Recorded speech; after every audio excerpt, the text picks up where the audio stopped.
Well, howdy there, Internet people. It's Bo again. So today we're going to talk about 300,000 subscribers and how to watch this channel. So every 100,000 subscribers or so, I've done frequently asked questions. Somebody recently asked me to do a video explaining how to watch this channel and explaining some of the weird things I do on it. Now seems the appropriate time to do that before I get too far into it. Thank you for all of the support. This is really cool. If you want to know more about the background of the channel, how it started, a little bit more about me, whatever, you can go to Let's Talk About 100,000 Subscribers or Let's Talk About 200,000 Subscribers. Okay, so how to watch it. The number one thing that people ask about is, why don't you put sources? That's not me being lazy.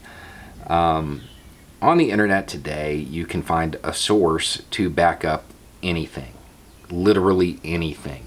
I can show you graphs that attempt to demonstrate that the amount of ice cream bought can predict whether or not people will drown in pools. Generally, I think that facts can get you facts. That's cool. But context is what can get you to truth. So if you end up searching it for yourself, you'll find more information that will give you a clearer picture. This isn't supposed to be a channel where I tell you how to think, so I don't do it. If it is something really obscure, the link to the study or whatever will be the pinned comment down in the comments section. Length.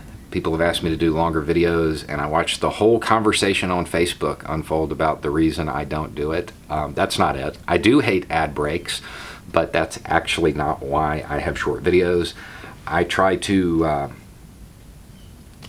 use the techniques that I advocate. Short, digestible pieces of information are they're more effective. So rather than having one 30-minute video, I will have 3 10-minute videos, and they will come together in a story arc. It's more effective. It helps people get the information. So that's the reason I do it that way. Because of that, at times a video is narrow in scope. So if I'm talking about the food stamp program in the U.S., I may not bring up that the Panthers had an effective version of their own in that video, but there'll be another one on it. We're trying to figure out a way to organize them to make them easier to find. Curious George. So if the patch on my hat is ever upside down, I'm using something called the sunk cost fallacy. If you can get somebody nodding their head and agreeing for the first minute or so, they'll listen to the whole video, even if they hear stuff they don't like. So I have videos where I'm drawing people in to get them to listen to something that I think is really important. So if you ever hear a video start off with something that just does not sound like it should be coming from me, that's probably what's going on. Look at the patch on my hat. I also do it when I'm doing satire, when I'm just being incredibly sarcastic.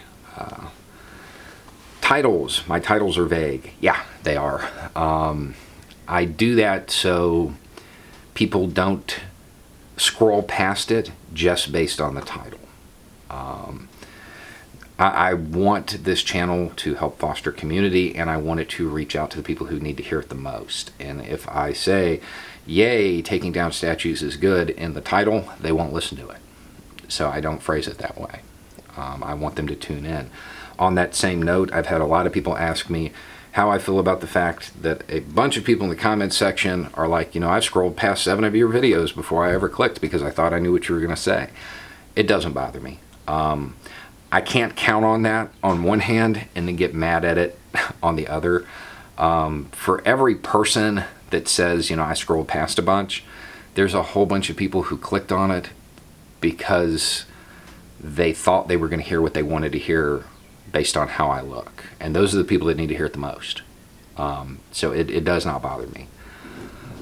Are we a charity? No, we are not a charity. Our live streams do very well because we do a whole lot of charitable work. But we are not a charity. Do not try to claim a donation to us on your taxes. We are not, no. If you follow us on Instagram or Twitter, then you'll see the effects. We donate PPE. We recently set up a break room for a rural hospital that had everything separated off, and the nurses really couldn't leave, otherwise they risked cross-contamination. So we set up a break room for them.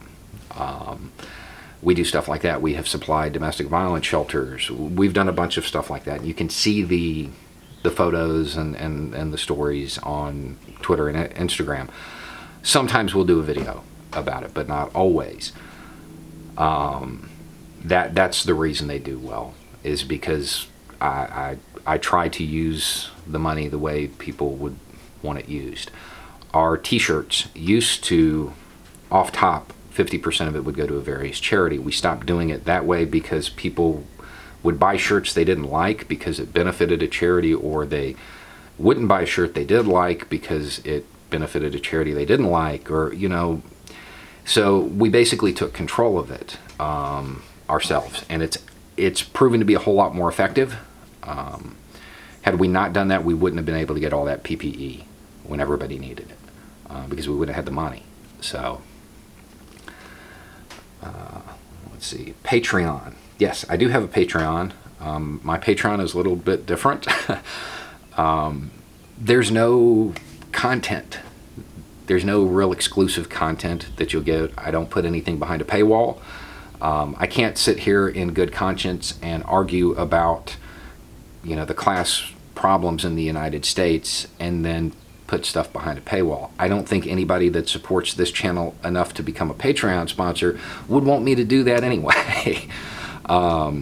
There's a Discord. There's you get discounts on t-shirts. There's polls and stuff like that occasionally. There is some stuff, but there's no exclusive content. Sometimes you'll get content early. The big draw was going to be the tour this summer, but now everybody has to stay at home. So we're trying to figure out something else. People have asked about podcasts. We do interviews normally. Right now, all my kids are at home and they can't go anywhere. So it's hard to do interviews and stuff like that because, little girl may come in and Elsa has to be turned on right now or something along those lines. But all of the audio from these videos gets uploaded. You can find it on Spotify or iTunes or wherever. I do not tell people to like, comment, subscribe, because I figure if you want to, you will anyway. I would be careful turning on notifications. If you are a light sleeper and it pushes through to your phone, if a YouTube notification creates a noise, you may not want to ring the bell for me, because I upload at various times. I may wake you up in the middle of the night. Just know that in like the last 2 years, I think I have missed uploading like 6 days. I upload every day at least once, sometimes 2 or 3 times a day. So if you want to catch everything, just check back every day. That's rain, so that's going to be pretty much the end of this video. We're going to make it through this. I know it's getting wild and it's going to get crazier before the election. Just hang in there. The long national nightmare will end eventually. Anyway, it's just a thought. Thank you again for the support, and I will try to be in the comments section today even more than usual, trying to answer any questions that y'all have. Thanks again. Y'all have a good day.